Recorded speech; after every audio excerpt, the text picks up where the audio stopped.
Dobrodošli nazaj. V prelepi slovenski vasici je živela deklica, ki je vse svoje dni hrepenela, da bi poletela k svetlobi. Čisto posebno resnično pravljico o pogumni deklici je navdihnila naša smučarska skakalka Ema Klinec, ki nam je povedala, kakšno nadnaravno pravljično moč si je ona želela kot otrok. Kot otrok si svoboden in sanjaš res vsem. V bistvu sigurno je to letenje. Želela sem si poleteti na planiški letalnici, tako da to mi še vedno ostaja želja za naprej. Sigurno pa, kot vsak otrok, da si razigran, vesel, pa da imaš veliko energije.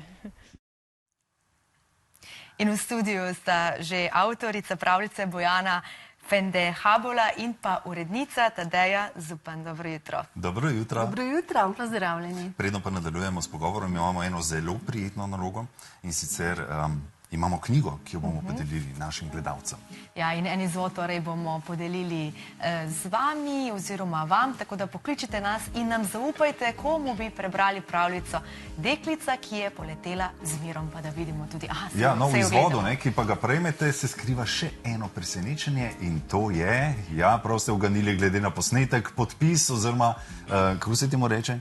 Ja, podpis. Avtogram Eme Klinec. Tako. Ja, na koncu še en smeško. Boste videli zelo lepo. Zdaj pa k knjigi, ne?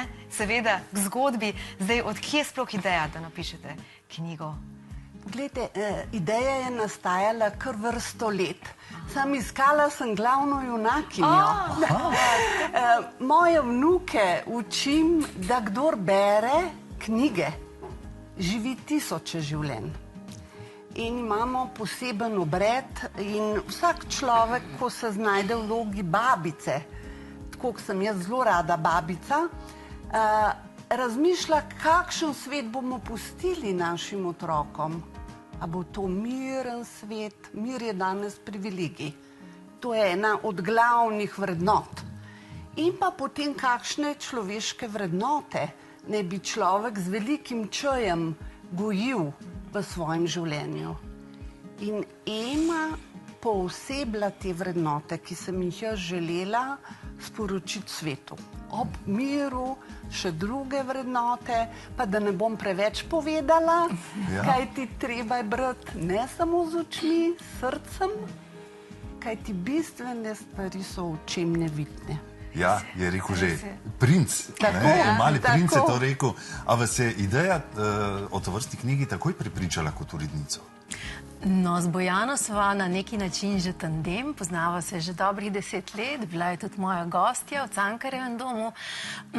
Dejansko veva obe, da je koncept za knjigo star že skoraj 10 let, vendar kot se je včasih reklo, ni še zrasla jelka, iz katere bi se tesala zibka, v kateri bi ležal junak, ki bi bil vreden te pravljice. Jaz sodelujem uredniško z različnimi založbami, vendar je bila zdaj založba Kiara tako zelo odprta za sprejem te slikanice, hkrati pa na srečo se je pojavila ta čudovita junakinja Ema, ki je lahko nosila ta močna sporočila knjige. Dejansko te vrste duhovne pravljice so tuje znamenite založbe, kot je recimo Hay House, objavljale že 10 let in 20 in več let nazaj. Vsi se spominjamo verjetno čudovite pravljice o Jonathanu Livingstonu Galebu, ki je želel poleteti. Hkrati pa te vrste pravljice zahtevajo branje na več nivojih in pogumno, kaj vse ste pravzaprav dali v te plasti torte in odlično, da je to Ema zmogla sprejeti. Ja, zame je bilo to čudovito uredniško doživetje. Super. In nekdo je že ta trenutek v naši družbi. Dobro jutro. Kdo bo dobil tole čudovito knjigo? Kdo je z nami?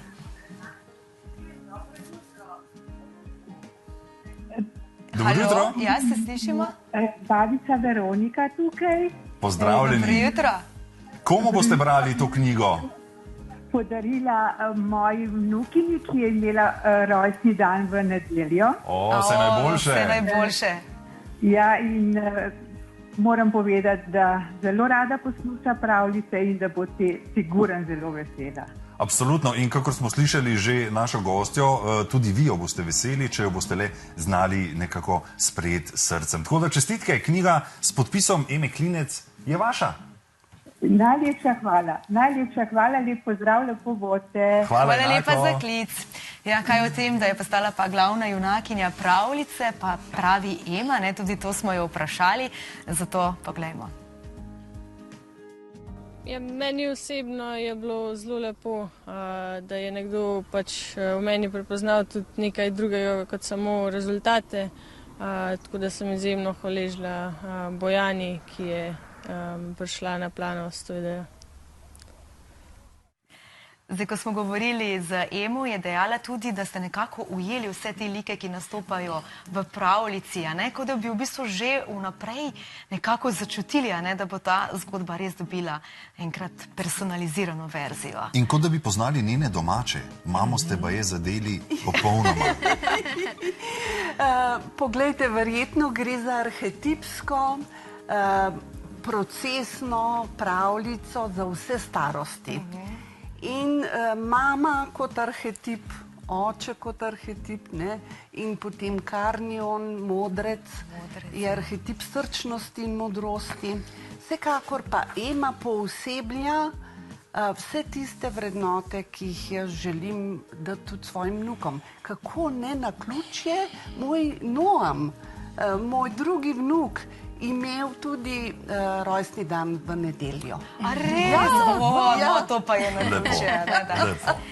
Ampak zdaj knjiga je v bistvu res pač taka, jaz sem jo včeraj prebrala z otrokoma in sem bila blazno navdušena, ampak tudi mene je nagovorila, kot odrasla osebo, nekako pač nagovarja k miru, ampak kako to doseči, kaj nam lahko razkrijete, da vendarle ne povemo vsega, kar piše tukaj v knjigi? Jaz lahko samo spomnim, da smo zavestno opremili slikanico pravzaprav spremnim besedilom, ki spomni starše, stare starše, vzgojitelje, kakšne vse plasti so na voljo in kako so možni načini, da se dodatno motivira.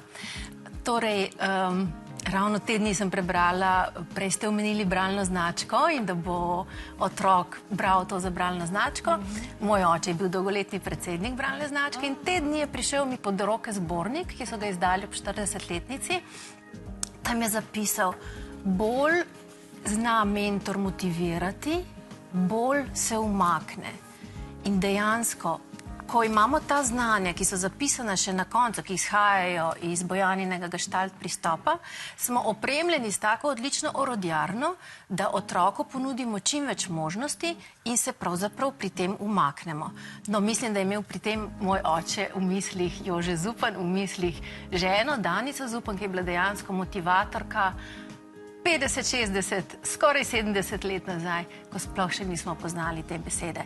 Ta plamen želje po letenju preide potem med bralce.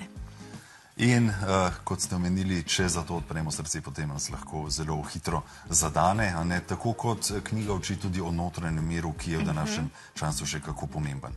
Hvala lepa za vsa pojasnila, da ste nam predstavili to krasno knjigico in da ste jo sploh ustvarili. Hvala tudi vam za povabilo. Z veseljem. Hvala, ker ste prišli. Hvala lepa in veliko veselje pri branju Bojanine in Emine slikanice. Hvala. Hvala lepa.